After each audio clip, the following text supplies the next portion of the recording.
Welcome back, Tamikaze here. Playing the part 2 out of 3 of my ZM camping strategy. Like I was saying in the last game, I've seen some people play this map, but they don't seem to give it that much attention. They don't seem to explore it all that much, and then just kind of move on to something else. But I feel like this map has a whole lot to offer, and maybe not in the way of challenge and maybe that makes some people laugh. Like, well, why not? Why play something if it's not challenging? Well, because there's just fun factor. There's so much fun factor in this map, and things don't necessarily have to be super hard for you to want to play them over and over again. Do you have a good time? If you have a good time, then play it again. Like, I'm pretty much just a solo player, so even pretty much any map is fairly challenging for just one person. I don't have 4 people to watch every window on the map. So, but now here I'm just doing some more map exploration, just kind of showing you some places that you can hold out in. Here's the Bible ending for 20,000 points, I believe. That little room right there that I was, just hopping around in, is a fun little place to hold out. It's got an electricity trap, so you can run into that room, hit the trap, and then all the zombies fry as they're trying to, get to you. Man, sniper. I got the skills, boy.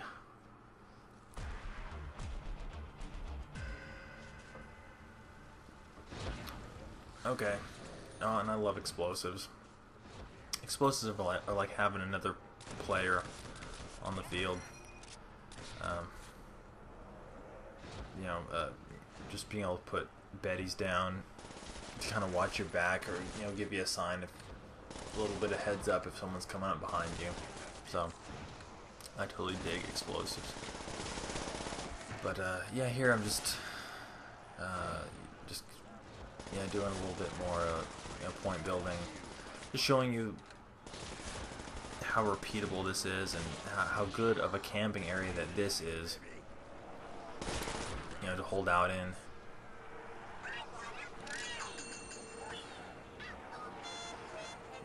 If you think that this is glitching, please don't hate me.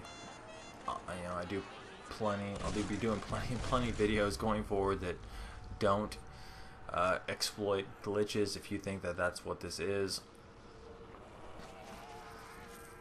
but I do have a great time on this map, and I hope that if you haven't played this before, that you play it. You play this map. Go to zombiemodding.com and download it. And if you have played it before and you've never, you didn't play it long enough to find out about these things that I've shown you and that I will show you in this map, play it again and just have fun. Just toying around with stuff. There's a flogger right there. Flogger, I guess that makes this a Shinonuma mod. Huh, interesting. Okay, right here, when you jump behind this car, the zombies cannot really see you. Okay, so gotta kill that guy. But the zombies, and you'll see, they stop in their tracks. They don't know what to think. Assuming zombies have really any thought at all, right? But yeah, they're just standing around, and eventually, I think this is kind of what they're doing right now. They'll run back to the spawn area where you spawn at. They will run back there, or in the area around there. So they're taking off running. So I kind of hop up on the car just to get a better view. I just want to show you guys kind of what it is, because you spend a lot of time. If you spend too much time sitting behind that car, you can't really see what they're doing. But now I've hopped up in the car, so they're kind of running back toward me. A few of them have seen where I'm at, so now they're just gonna stand around for a while. I think eventually they'll run away, but yeah, they're hanging out for a while, so I'm going to. There we go. You got blowed up. But it just feels cool back here. Well, once again, this is probably another glitch that people are gonna condemn me for. who really cares, right? This is about having fun. So, but yeah, that's what you do. You hide behind that car. They all run back to spawn. You can either hit that electric fence right there and fry them as they're coming back, or you can just, you have a good enough gun, just destroy them all, get the points, hop back behind that car, and just do it again, and do it again, and do it again. You can go through the rounds pretty fast. And I don't believe at any point in time the zombies hop back there, or anything like that. They all pretty much follow that same pattern. So if you use that, you can get to, like really whatever round you want to get to.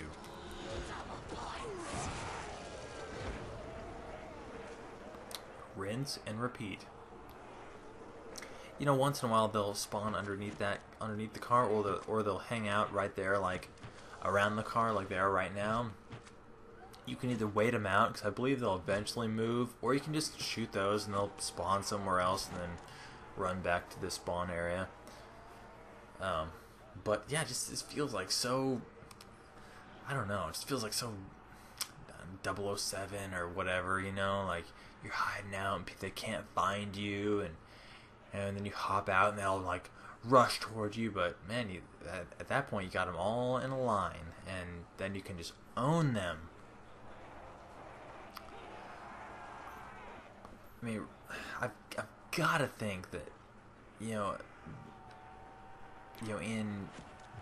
playing this map, before it was released, and, trying to find bugs and things like that, I gotta think that the map maker figured this out, or knew that this was there, and had ample opportunity to fix it if he really deemed that it was a problem. So, I mean, so if it's glitching and if people just frown on this and kind of shake their head, whatever. It makes it fun. Maybe you think it makes it too easy, and maybe it does, but it's still fun. It's still fun to figure this out. I mean, like I figured these things out completely on my own. I didn't see any videos that talked about these things. So I kind of feel like the guy that thought this up, the guy that figured this stuff out. And so it's like playing detective, and you're like, wow, does nobody else know about this stuff? You kind of feel like you like hold the secrets to some of these maps, and this isn't the only map that has glitches like this, but this is definitely the one map that is the most fun. I believe in exploiting these things and using them to your advantage, and especially if you just want to get the high round. You just want to see that like round 50 show up on your screen. You just want to see the round 75. You just want to get to as high a round as you can, and you don't want to spend days and days and days doing it. You just want to feel like you accomplished something like that. And it's a good map to do it on. It's got a whole lot of freedom to it.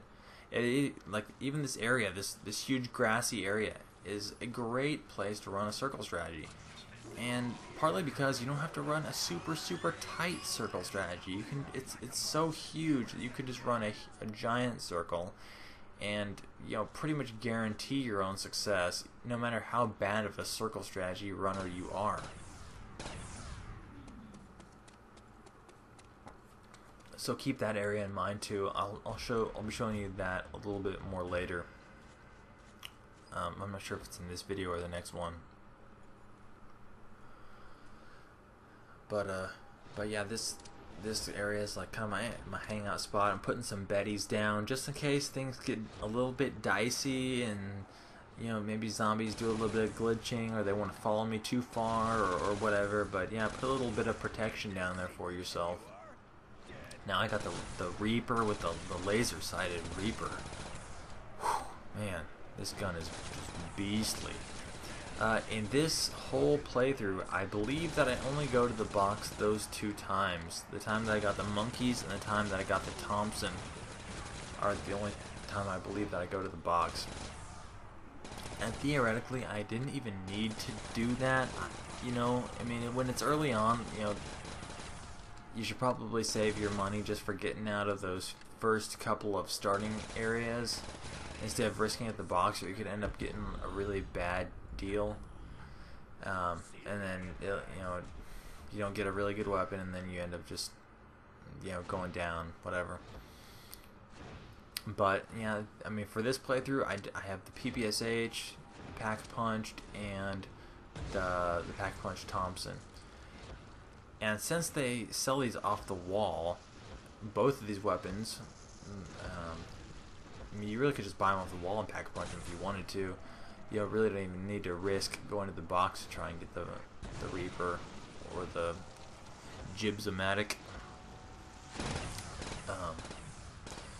So that's something to keep in mind, but everyone's enamored by the box and just has to go and see what weapons they can get out of it. But I mean, you really want, I guess if you're gonna camp, long term, you could try and go for, get the MGs.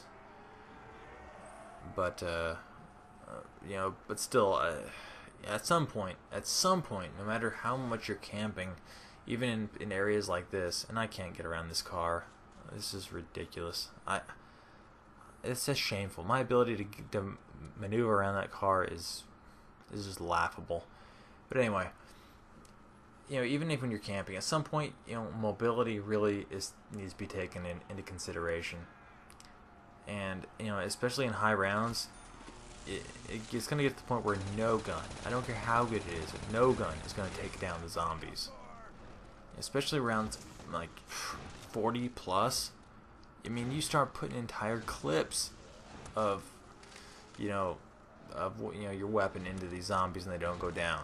So it really doesn't matter, but mobility always matters, especially when you're running circles, especially when you're playing solo. At some point you're going to have to escape, so you need to think about that. At least have a weapon that you can switch to. Now here I'm running a circle strategy up in this area. As much as I hate doing circle strategies, this is such a huge area that, I mean, really anybody can run a circle strategy in here. Because if you can't, if you feel like you're getting cornered, just run it a little bit wider. Give yourself a little bit of room on the outside and on the inside. Do kind of like a medium circle. So if you get cornered, if you have to do some crazy maneuvering, you can run inside, you can run outside. So yeah, here I'm kind of showing you how you can climb these towers. I actually think you can only climb 2 out of the 3, if I got it right. I don't think you can do the middle one. I could be wrong though, but whew, man. Thank goodness for Jug. So now I'm just gonna kill this guy because it doesn't really matter when you're up here. Yeah, if you probably just shouldn't die. Epic fail guy. The guy washing his car while it's raining. Genius. I've probably done that before.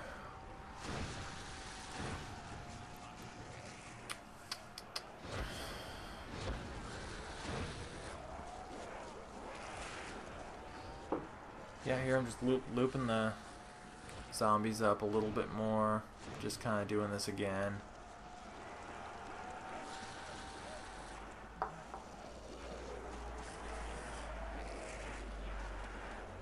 Let's see what happens. What do I do now? Maybe I jump through that window and hit the electric fence. That would be fun. Or maybe I just shoot them.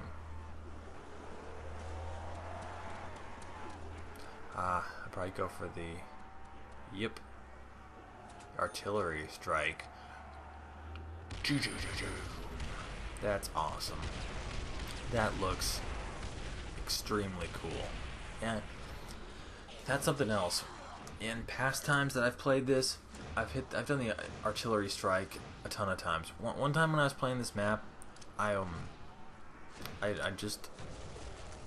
played until I had 100,000 points, and then I just played around hitting the artillery strike every chance I got, and all the electric fences every chance I got.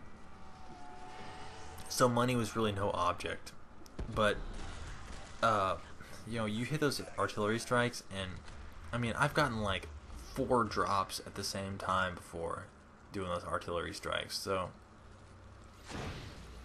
I mean, they're typically pretty liberal in what they're willing to give you when you do those.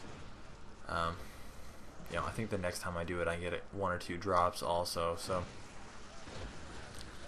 So that's something to keep in mind. It's pretty fun that artillery strike will give you drops. Alright, coming up to the end of this second part of the video. I hope you guys had a good time watching this. There's one more part to it. I do a couple of really fun things in this last video that I'll show you. It's getting, I mean, I'm approaching like the 30-minute mark, or maybe a little bit higher, but I'm starting to feel like I've been playing this for a while, and I'm like, I'll be a little bit more of a risk taker in this third part of the video and do some somewhat crazy things. I'll show you how you can have some additional fun. So anyway, I am Tamikaze, and I am out.